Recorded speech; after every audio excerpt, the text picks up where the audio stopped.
राष्ट्रपतिमा कांग्रेसको तर्फबाट रामचन्द्र पौडेल र एमालेको तर्फबाट सुभाष नेमुवाङको उम्मेदवारी। राष्ट्रपतिका दुवैजना उम्मेदवार पूर्व सभामुख, मध्यमार्गी र शालीनता दुवैको समानता। पौडेल र नेमुवाङको राजनीतिक यात्रा कस्तो छ त यसको बारेमा पुरै जानकारी। 8 दलको समर्थनमा उम्मेदवारी दिएका कांग्रेस नेता रामचन्द्र पौडेलको प्रस्तावक र समर्थकमा को छन् यसको बारेमा पुरै जानकारी। संविधानको रक्षा नै आफ्नो प्रमुख कार्यभार भएको रामचन्द्र पौडेलको जिकिर। ओलीजी मसँगै जेल बस्नु भएको हो, अन्तिमसम्म सहयोग गर्नुहुन्छ भन्दै उम्मेदवारी दर्ता गरेपछि रामचन्द्र पौडेलको भनाई। रवि लामिछानेलाई भेटेर रामचन्द्रले माघे राष्ट्रपति चुनावमा भोट। एमालेलाई कांग्रेसको सन्देश, 25 गतेसम्म पानी धमिलो बनाउने प्रयास सफल हुँदैन। राष्ट्रपतिका उम्मेदवार सुभाष नेमुवाङ भन्छन्, मेरो नाममा पनि राष्ट्रिय सहमति बन्न सक्छ। राष्ट्रपति निर्वाचन अगाडि एमालेले सरकार नछाड्ने 8 दलीय गठबन्धन छैन, हामी सबैसँग सम्पर्कमै छौं भन्दै ओलीको दाबी। प्रचण्डजीले सम्झौता अनुसार नै भोट हाल्नुहुन्छ, चिया खान बोलाए जति सबै भोट हुँदैन भन्दै ओलीको जिकिर। राष्ट्रपतिको चुनाव जितिन्छ भन्दै एमाले सचिव योगेश भट्टराईको भनाई। एमाले प्रतिगमनको उद्देश्यबाट पछाडि हटेको छैन, त्यसैले रामचन्द्रलाई आफूहरूको समर्थन हो भन्दै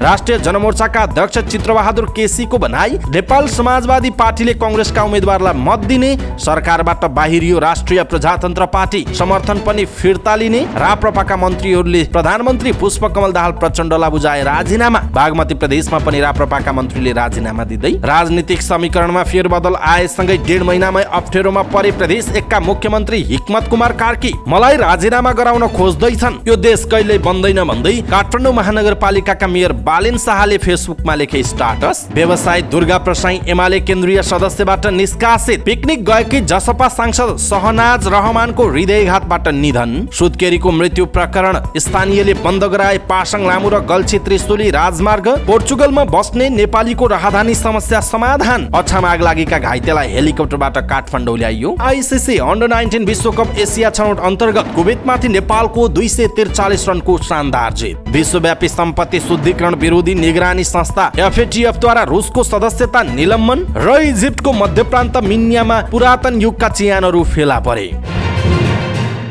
दर्शक महानुभाव नमस्कार, समाचार पार्टी.com को न्यूज बुलेटिनमा यहाँलाई हार्दिक स्वागत छ। म प्रहलाद चन्द्र घिमिरे। सदाको जय आज पनि हामी उपस्थित भएका छौं। आजका महत्त्वपूर्ण समाचार, ब्रेकिङ न्यूज अपडेट लगायत तपाईलाई काम लाग्ने हेर्नै पर्ने महत्त्वपूर्ण खबरहरू लिएर हामीलाई अन्तिमसम्म हेर्नुहोला। हाम्रो मेहनतका लागि यो भिडियोमा एउटा लाइक अवश्य गर्नुहोला। दर्शक महानुभाव, पलपलको न्यूज अपडेटका लागि हाम्रो च्यानललाई तपाईले अहिलेसम्म सब्स्क्राइब गर्नु भएको छैन भने कृपया सब्स्क्राइब गर्नुहोस् अनि नजिकै आउने बेल आइकनलाई क्लिक गर्नुहोला। दैनिक रूपमा हेर्नुहुन्छ भने रेगुलर भनेर लेख्नुहोला। आज पहिलोचोटि हेर्दै हुनुहुन्छ भने फर्स्ट टाइम भनेर लेखिदिनुहोला। दर्शक महानुभाव, देशभित्रबाट हेरिरहनु भएको छ भने आफ्नो रहेको गाउँ ठाउँ सहर जिल्लाको नाम लेख्नुहोला। विदेशमा हुनुहुन्छ भने कुन देशबाट हेरिरहनु भएको छ त्यो कुरा तलको कमेन्ट बक्समा कमेन्ट गर्नुहोला। आउनुहोस् दर्शक महानुभाव, आजका महत्त्वपूर्ण समाचार सुरु गरौँ। राष्ट्रपतिमा पूर्व सभामुख रामचन्द्र पौडेल र सुभाष चन्द्र नेमुवाङको उम्मेदवारी परेको प्रसङ्गबाट। राष्ट्रपतिमा 2 पूर्व सभामुख बीच प्रतिस्पर्धा हुने भएको छ। नेपाली कांग्रेसले वरिष्ठ नेता रामचन्द्र पौडेल र नेकपा एमालेले उपाध्यक्ष सुभाष चन्द्र नेमुवाङलाई राष्ट्रपतिको उम्मेदवार बनाउने निर्णय गरेको छ। राष्ट्रपतिका दुवै उम्मेदवार पूर्व सभामुख हुन्। रामचन्द्र पौडेल 2051 साल पुस 3 गतेदेखि 2055 साल चैतको 9 गतेसम्म सभामुख रहनु भएको थियो। सुभाष चन्द्र नेमुवाङले 2065 साल साउनको 12 गतेदेखि 2069 साल जेठ 14 गतेसम्म पहिलो कार्यकाल संसदको नेतृत्व गर्नुभयो। 2070 साल फागुन 6 गतेदेखि 2072 साल असोज 27 गतेसम्म दोस्रो कार्यकाल सभामुख भएर संसदको नेतृत्व गर्नुभएको थियो। दुवै संविधान सभामा पनि उहाँले संविधान सभा अध्यक्षको भूमिका निर्वाह गर्नुभयो। नेपाली कांग्रेसका उम्मेदवार पौडेललाई सरकारको नेतृत्वकर्ता दल नेकपा माओवादी केन्द्र सहित 8 दलको समर्थन छ। उहाँ आबद्ध नेपाली कांग्रेसका साथै माओवादी केन्द्र, एकीकृत समाजवादी, जनता समाजवादी, लोकतान्त्रिक समाजवादी, जनमत पार्टी, नागरिक उन्मुक्ति र राष्ट्रिय जनमोर्चाको साथ छ। एमाले उम्मेदवार नेमुवाङको समर्थनमा अरू कुनै पनि दल अहिलेसम्म खुलेका छैनन्। एमाले नेताहरूले भने पुसको 10 मा भएको सहमति अनुसार नेमुवाङलाई उम्मेदवार बनाएकाले त्यो बेला एक ठाउँमा भएका दलहरूको समर्थन पाउने विश्वास व्यक्त गरेका छन्। राष्ट्रपतिका दुवै उम्मेदवार नेपाली राजनीतिमा लामो समयदेखि रहेका र खारिएका नेता हुन्। दुवै नेता संसदीय राजनीतिमा दखल राख्ने नेता पनि हुन्। दुवै नेताको समानता, शालीनता पनि हो। उमेरले रामचन्द्र पौडेल जेठो हुनुहुन्छ। 2001 साल असोजको 29 गते तर्नौको मिर्लुङ बाहुन पोखरामा मध्यम वर्गीय किसान परिवारमा जन्मिनु भएका पौडेल हाल काठमाडौँको बोहराटारमा बस्दै आउनु भएको छ। उहाँ नेपाली साहित्य, शास्त्री, संस्कृतमा स्नातकोत्तर हुनुहुन्छ। सुभाष नेमुवाङ 2009 साल फागुन 28 गते इलामको सुन्तला बारीमा जन्मिनु भयो। हाल काठमाडौँको बालु बालुवाटारमा बस्दै आउनुभएका नेमुवाङ कानुनका प्राध्यापक समेत रहनु भएको थियो। प्राध्यापन, कानुन व्यवसाय र राजनीतिलाई एकसाथ अगाडि बढाउनु भएका उहाँ कुनै बेला प्राध्यापक सङ्घमा पनि सक्रिय हुनुहुन्थ्यो। नेपाल बार एसोसिएसनको उहाँ महासचिव पनि हुनुभयो। संसदीय राजनीति पनि उहाँहरूले सँगसँगै गर्नुभयो। रामचन्द्र पौडेल र सुभाष नेमुवाङ संसदीय राजनीतिमा सँगसँगै हुनुहुन्छ। दुवैले 2047 पछिका आम निर्वाचनमा भाग लिँदै आउनुभयो। रामचन्द्र पौडेल 2048, 51, 56, 64, 70 र 79 सालको चुनावमा तनहुँबाट निर्वाचित हुनुभयो भने 74 सालमा पराजित हुनुभयो। सुभाष नेमुवाङ 2048 देखि 52 सालसम्म राष्ट्रिय सभा सदस्य हुनुहुन्थ्यो। 56, 64, 70, 74, 79 सालमा इलामबाट निर्वाचित हुनुभयो। 56 सालमा प्रतिनिधि सभा सदस्यको चुनाव जितेपछि उहाँले प्रतिनिधि सभाको सार्वजनिक लेखा समितिको सभापतिको जिम्मेवारी निर्वाह गर्नुभयो। संसदीय गतिविधिलाई खुल्ला गर्नुपर्छ भन्दै उहाँले लेखा समितिमा पत्रकारहरूलाई रिपोर्टिङका लागि खुल्ला गर्नुभयो। दुवै नेताले राजनीतिक जीवन सुरुवात गर्दा मुलुक प्रजातन्त्रका लागि सङ्घर्षरत थियो। रामचन्द्र पौडेल 2015 सालदेखि नेपाली कङ्ग्रेसमा आबद्ध हुनुभयो। त्यसबेला मुलुक प्रजातन्त्रलाई संस्थागत गर्ने कसरतमा थियो। 2007 सालमा प्राप्त प्रजातन्त्रलाई संस्थागत गर्न 15 सालमा आम चुनाव भएको थियो, तर 17 सालमा जननिर्वाचित संसदलाई भङ्ग गरेर तत्कालीन राजा महेन्द्रले शासन सत्ता हातमा लिएर पञ्चायती व्यवस्था सुरुवात गरेका थिए। प्रजातन्त्रलाई संस्थागत गर्न खोज्दा खोज्दै खोसिएको राजनीतिक अवस्थाबाट राजनीतिक जीवन सुरुवात गरेका रामचन्द्र पौडेलले प्रजातन्त्र पुनर्प्राप्तिका लागि जीवनभर सङ्घर्ष गर्नुभयो। यसरी राष्ट्रपतिमा दुई पूर्व सभामुखको प्रतिस्पर्धा हुँदैछ र संसदीय राजनीतिमा पनि उहाँहरू सँगसँगै हुनुहुन्छ। उहाँका समानता, दुईटै शालीनता, उहाँहरू दुईटैको एउटा खालको परिचय हो। त्यसकारण दुवैजना राष्ट्रपतिका लागि योग्य हुनुहुन्छ। दलहरूले योग्य उम्मेदवार उठाएका छन्, तर निर्वाचन हो, प्रतिस्पर्धा हो र जित हार अवश्य पनि हुने गर्दछ। एकजनाको जित एकजनाको हार हुनेछ। आगामी 5 वर्षको कार्यकाललाई नेपालको राष्ट्रपति को हुनुपर्छ अथवा को हुन्छ, कसले जित्छ जस्तो तपाईँलाई लाग्छ? आफ्नो कुरा तलको कमेन्ट बक्समा कमेन्ट गर्नुहोला।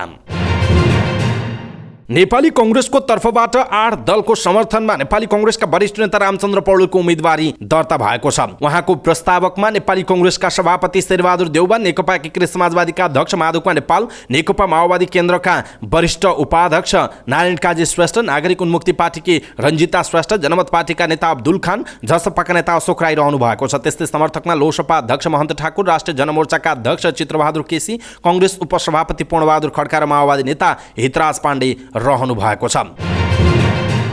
यसैबीच राष्ट्रपतिमा उम्मेदवार दिएपछि नेपाली कङ्ग्रेसका नेता रामचन्द्र पौडेलले राष्ट्रपतिमा निर्वाचित भएपछि आफ्नो प्रमुख कार्यभार भनेको संविधानको रक्षा गर्नु रहेको बताउनु भएको छ। अहिलेको परिस्थितिमा नेपालको संविधानले नेपाली जनतामा जुन अभूतपूर्व अधिकार प्रदान गरेको छ त्यसको रक्षा गर्नका निम्ति आएको छु उहाँको भनाइ छ। 70 वर्ष लडेर प्राप्त गरेको व्यवस्थामाथि खेलवाड गर्ने स्वार्थी प्रयासबाट सबै नेपाली सजग हुनुपर्ने पनि उहाँले बताउनु भएको छ। उहाँले भन्नुभएको छ, संविधानको भावना र मर्म अँगाल्दै संघीय लोकतान्त्रिक गणतन्त्र र समावेशी लोकतन्त्रलाई संस्थागत गर्दै संविधानको रक्षकको हैसियतले राष्ट्रपति भएर जिम्मेवारी पूरा गर्ने प्रयासमा रहनेछु उहाँको भनाइरहेको छ।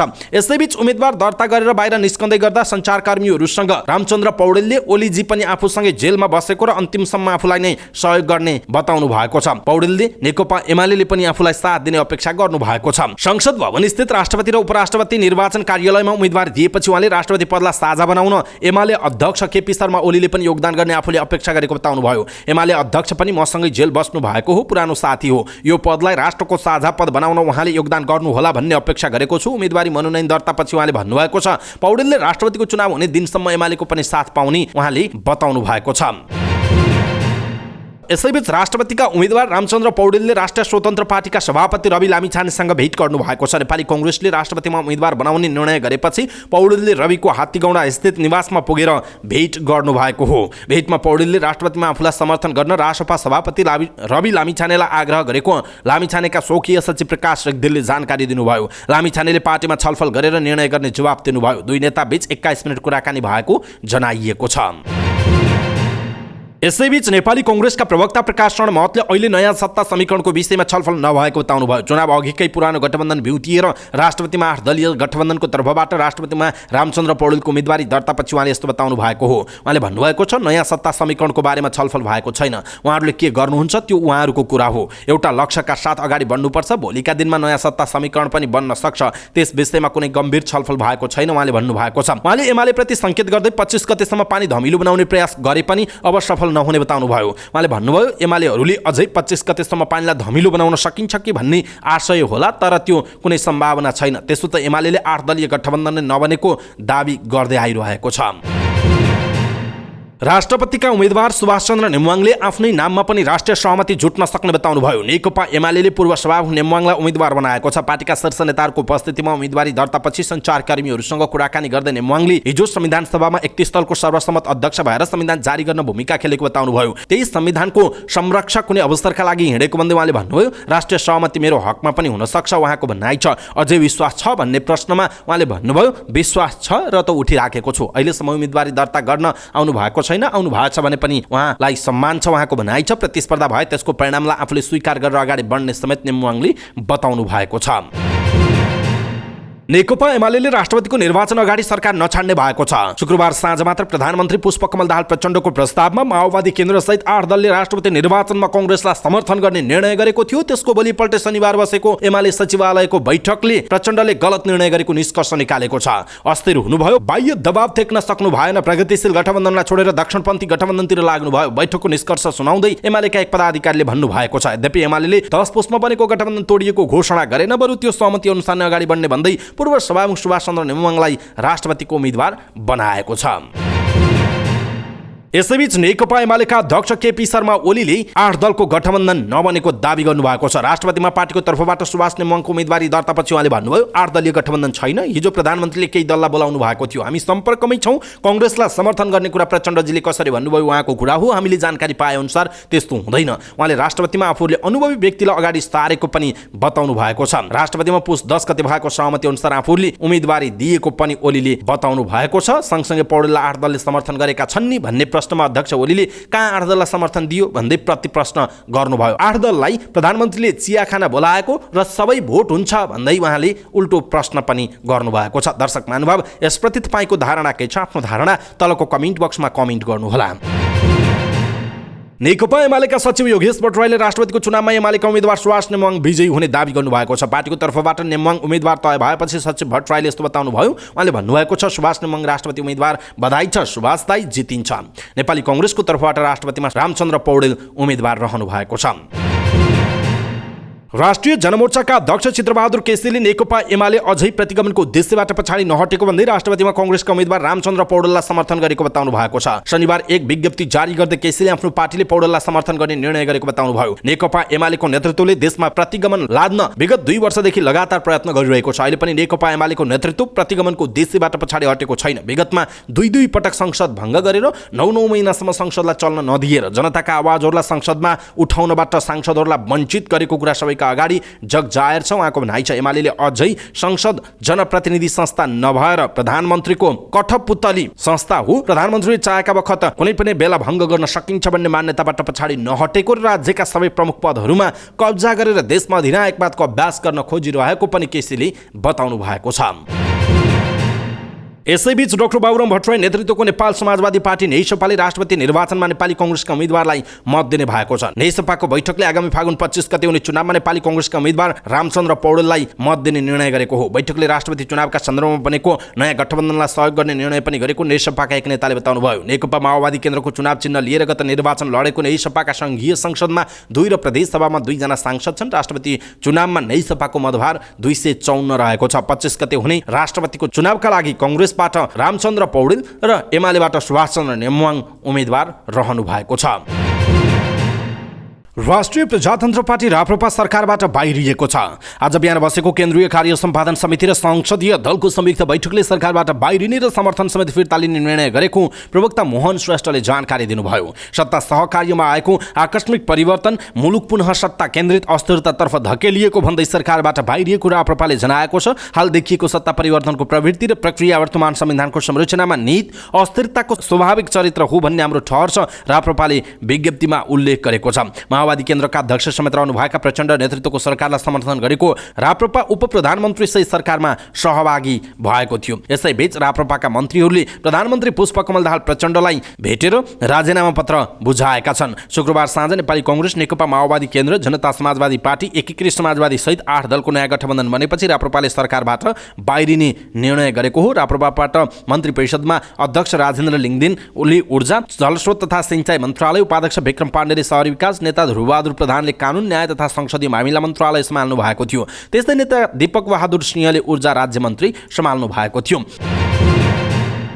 बागमती प्रदेशका राप्रपाका मन्त्रीहरूले संयुक्त रूपमा राजीनामा दिएका छन्। राप्रपा संसदीय दलका नेता तथा खानेपानी ऊर्जा तथा सिंचाई मन्त्री उद्धव थापाले राजीनामा बुझाएको बताइएको छ। उद्धव थापाले मुख्यमन्त्री शालिग्राम जमरकटेलसँग समय मागिएको र राजीनामा बुझाउने तयारी भइरहेको बताउनुभयो। केन्द्रमा समीकरण परिवर्तन भएको र संघीय सरकारका मन्त्रीहरूले समेत राजीनामा दिएका कारण पार्टीको निर्णयअनुसार सरकार छाड्न लागेको उहाँले बताउनु भएको छ। बागमती प्रदेशमा राप्रपाका 3 जना मन्त्री छन्।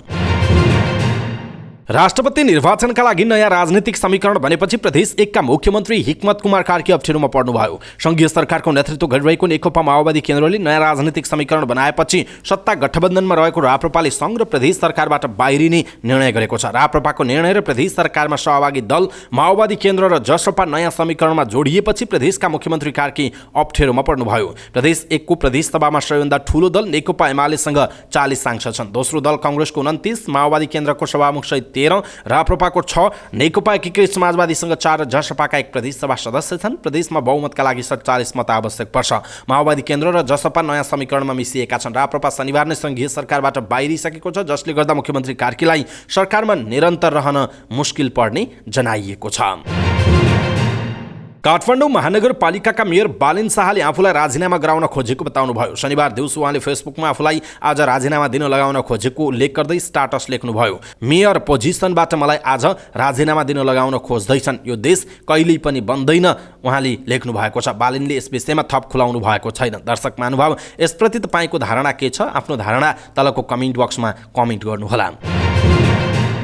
नेकपा एमालेका केन्द्रीय सदस्य दुर्गा प्रसाई पार्टीबाट निष्कासित हुनुभएको छ। शनिबार बसेको नेकपा एमालेको सचिवालय बैठकले पार्टीको नीति विरुद्धका गतिविधिमा संलग्न रहेको भन्दै केन्द्रीय सदस्यबाट हटाउने निर्णय गरेको हो। मेडिकल व्यवसायी समेत रहनुभएका प्रसाईले पूर्व राजा ज्ञानेन्द्र शाहलाई अतिथि बनाएर झापामा राजनीतिक कार्यक्रम गर्नुभयो। त्यसपछि पार्टीले कारबाही गर्ने तयारी गरेपछि प्रसाईले एमाले छाडेको घोषणा गर्नुभएको थियो। जनता समाजवादी पार्टीकै सांसद सहनाज रहमानको निधन भएको छ। शनिबार भक्तपुरको घ्याम्पे डाँडामा पिकनिक गएका बेला 81 ढल्नुभएकी सांसद रहमानको मध्यपुर अस्पतालमा उपचारका क्रममा निधन भएको जसपाका प्रवक्ता मनिष सुमनले जानकारी दिनुभयो। केन्द्रीय सदस्य समेत रहनुभएकी रहमानलाई जसपाले समानुपातिक सांसद बनाएको थियो। 67 वर्षीय रहमान महिला फोरमकी पूर्व अध्यक्ष समेत रहनु भएको थियो। अस्पतालको लापरवाहीले सुत्केरीको मृत्यु भएको भन्दै स्थानीयले पासाङ लामु र गल्छी त्रिशुली राजमार्ग अवरुद्ध गरेका छन्। स्थानीयले राजमार्गको पिपलटार गेट र चन्द्रज्योति चोकमा सडक अवरुद्ध गरेर प्रदर्शन गरेका हुन्। मृतकका श्रीमान भीमसेन गजुरेलका अनुसार दोषीलाई कारबाही गर्न भएको सहमति विपरीत त्रिशुली अस्पतालले विज्ञप्ति जारी गरेर थप पीडित बनाएपछि आन्दोलन गरेको जानकारी दिनुभयो। विदुर नगरपालिका 5 पिपलटारकी 24 वर्षीय सरिता नेउपानीको उपचारका क्रममा 10 फागुनमा काठमाडौँमा मृत्यु भएको थियो। नेउपानीको त्रिशुली जिल्ला अस्पतालमा 8 फागुनमा अपरेसन मार्फत सुत्केरी गराइएको थियो। लगत्तै स्वास्थ्य बिग्रिएको र उपचारमा अस्पतालले लापरवाही गरेको भन्दै आफन्तले उपचारका लागि काठमाडौँ लगेको बताइएको छ। मृतकका श्रीमान गजुरेलका अनुसार 12 फागुनमा उक्त घटनालाई लिएर जिल्ला प्रशासन कार्यालय र अस्पताल घेराउ गरिएको थियो। उक्त दिन दोषीलाई कारबाही गर्ने गरी छानबिन समिति बनाउन सहमति भएको तर त्यस विपरीत नुवाकोट जिल्ला अस्पतालका मेडिकल सुपरिन्टेन्डेन्ट डाक्टर दीपेन्द्र पाण्डेले विज्ञप्ति निकालेको मृतकका आफन्तले आरोप लगाएका छन्। मृतक परिवारले पैसाका लागि आन्दोलन गरेको भावमा अस्पताल प्रशासनले विज्ञप्ति निकालेर थप पीडित बनाएको उनीहरूको आरोप छ। मेसु पाण्डेले माफी माग्नुपर्ने र उनको राजीनामा नभएसम्म राजमार्गमा आन्दोलन नरोकिने मृतक गजुरेलका मामा कृष्ण प्रसाद भट्टले बताउनुभयो।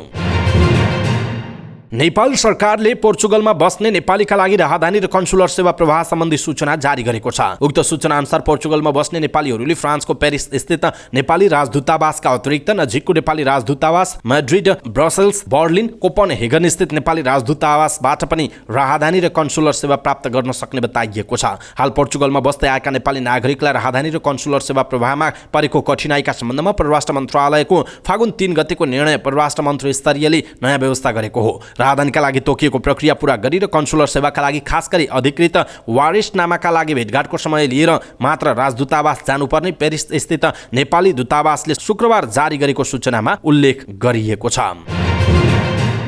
आगलागीमा परेर गम्भीर घाइते भएका अछामको पञ्चदेवल विनायक नगरपालिका वडा नम्बर 8 कोसेडीका 2 जनालाई थप उपचारका लागि नेपाली सेनाको हेलिकप्टरमा काठमाडौँ ल्याइएको छ। फागुन 11 गते घरमा नै आगलागीमा परेपछि स्थानीय 21 वर्षका हिमराज रोकामगर र 19 वर्षका पिरम रोकामगर गम्भीर घाइते भएका थिए। जिल्लामा उपचार सम्भव नभएपछि उनीहरूलाई सुर्खेत अस्पतालमा भर्ना गरिएको थियो। घाइते मध्ये हिमराज रोकामगरको शरीरको 80% भाग जलेको छ भने पिरम रोकामगरको 36% भाग जलेको छ। सुर्खेत अस्पतालले समेत उपचार गर्न नसक्ने र काठमाडौँको कीर्तिपुर स्थित वन अस्पतालमा लैजान सिफारिस गरेपछि पीडित परिवारले उद्धारका लागि पहल गरिदिन प्रधानमन्त्री प्रचण्ड समक्ष अपिल गरेका थिए। प्रधानमन्त्री कार्यालयले घटनाको संवेदनशीलतालाई मध्यनजर गर्दै पीडितहरूलाई तत्काल अस्पताल पुर्याउन निर्देशन दिएपछि गृह मन्त्रालयको समन्वयमा नेपाली सेनाको हेलिकप्टर मार्फत घाइतेहरूलाई काठमाडौँ लगिएको प्रधानमन्त्रीको सचिवालयले जनाएको छ।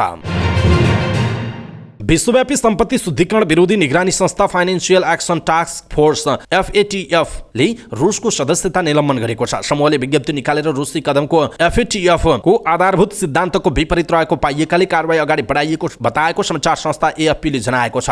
युक्रेनमा भइरहेको रुसी आक्रमणलाई लिएर रुसको सदस्यता खारेज भएको हो। पेरिसमा 5 दिनसम्म चलेको बैठकपछि FATF ले नाइजेरिया र दक्षिण अफ्रिकालाई निगरानी बढाउने देशको सूचीमा समावेश गरेको छ। FATF ले 200 भन्दा बढी देश र क्षेत्राधिकारका लागि मापदण्ड निर्धारण गर्दछ र अधिकारीहरूलाई लागू औषध तस्करी, मानव तस्करी र आतंकवाद जस्ता गम्भीर अपराधहरूको सामना गर्न मद्दत गर्दछ। रुस युरोपेली परिषदबाट पनि निष्कासित भइसकेको छ भने संयुक्त राष्ट्र संघीय मानवाधिकार परिषदबाट निलम्बित भएको छ। रुसले युक्रेनमा आक्रमण सुरु गरेको 100 वर्ष हिजो पूरा भएको छ। इजिप्टको मिन्याममा पुरातन युगका चिहानहरू फेला परेका छन्। संयुक्त इजिप्टियन स्पेनिस पुरातात्विक मिसनले माथिल्लो इजिप्टको मध्य प्रान्त मिन्यामा रोमन, पर्सियन, बाइजान्टिन र कप्टिक युगका 32 वटा चुनढुङ्गाको चिहान फेला पारेको इजिप्टको पुरातात्विक मन्त्रालयले जनाएको छ। पुरातात्विक मन्त्रालयले जारी गरेको विज्ञप्तिमा माथिल्लो इजिप्टको इतिहासको बारेमा रहस्यहरू खोतल्नका लागि यो खोज अत्यन्तै महत्त्वपूर्ण भएको उल्लेख छ। पुरातन वस्तुहरूको सर्वोच्च परिषदका अध्यक्ष मुस्तफा वजिरीले रोमन युगका चिहानहरूमा कुनै ढक्कन वा पाण्डुलिपिहरू नभेटिएको तर कप्टिक युगहरूका आयतकार प्वालहरू भेटिएको र माटाका थुप्रै टुक्राहरू फेला परेको जानकारी दिएका छन्। अर्जुन कुमार र देव खनालले शतक तथा आकाश चन्दको 6 विकेट सहयोगमा आइसिसी अन्डर 19 विश्वकप एसिया छनौट अन्तर्गत नेपालले कुवेतमाथि 243 रनको विशाल जित हात पारेको छ। UAE को मलिक क्रिकेट ग्राउन्डमा नेपालले दिएको 344 रनको लक्ष्य पछ्याएको कुवेत 30.5 ओभरमा 100 रनमा अल आउट भएको हो। कुवेतलाई 100 रनमा अल आउट गर्ने क्रममा आकाश चन्दले 6 विकेटले 10 ओभर बलिङ गरेका उनले 43 रन खर्चिएका हुन्। 6 विकेट लिने आकाश UAE जाने अघिल्लो दिन मात्र टिममा समावेश भएका थिए। कप्तान गुलसन झालाई सिनियर टिमबाट रिलिज गर्न प्रशिक्षक मोन्टी देसाईले नमानेपछि उनको साथमा आकाशले अवसर पाएका थिए। नेपालका तीव्र गतिका बलर हेमन्त धामी र स्पिनर दिपेश कणेलले समान 2-2 विकेट लिए। कुवेतका लागि ओपनर जुड क्रिस्टोफर सल्धनाले सर्वाधिक 26 रन बनाए। उनले 24 बलमा 4 चौका प्रहार गरे। अर्का ओपनर किशोर भाइ हेल्सुलु 16 बलमा 16 रन बनाए। कुवेतका लागि पहिलो विकेटका लागि 34 रनको साझेदारी नै सबैभन्दा बढीको साझेदारी रह्यो। मोहम्मद रसिकले 19 रन बनाए भने अन्य कुनै ब्याटरले दोहोरो अङ्कमा रन बनाउन सकेनन्। अवस्था दर्शक महानुभाव, आजका महत्त्वपूर्ण समाचार, ब्रेकिङ न्यूज अपडेट लगायत तपाईँलाई काम लाग्ने हेर्नै पर्ने महत्त्वपूर्ण खबरहरू यति नै। हामीले प्रस्तुत गरेका यी समाचारहरूप्रति तपाईँको धारणा के छ? आफ्नो धारणा तलको कमेन्ट बक्समा कमेन्ट गर्नुहोला। हाम्रो मेहनतका लागि यो भिडियोमा एउटा सानो लाइक अवश्य गर्नुहोला। दर्शक महानुभाव, पलपलको न्यूज अपडेटका लागि हाम्रो च्यानललाई अहिलेसम्म सब्स्क्राइब गर्नुभएको छैन भने कृपया सब्स्क्राइब गर्नुहोस् अनि नजिकै आउने बेल आइकनलाई क्लिक गर्नुहोला। पलपलको न्यूज अपडेटका साथ फेरि हाम्रो भेट हुनेछ। तपाईँ समाचार पार्टी हेर्दै गर्नुहोस्। नमस्कार।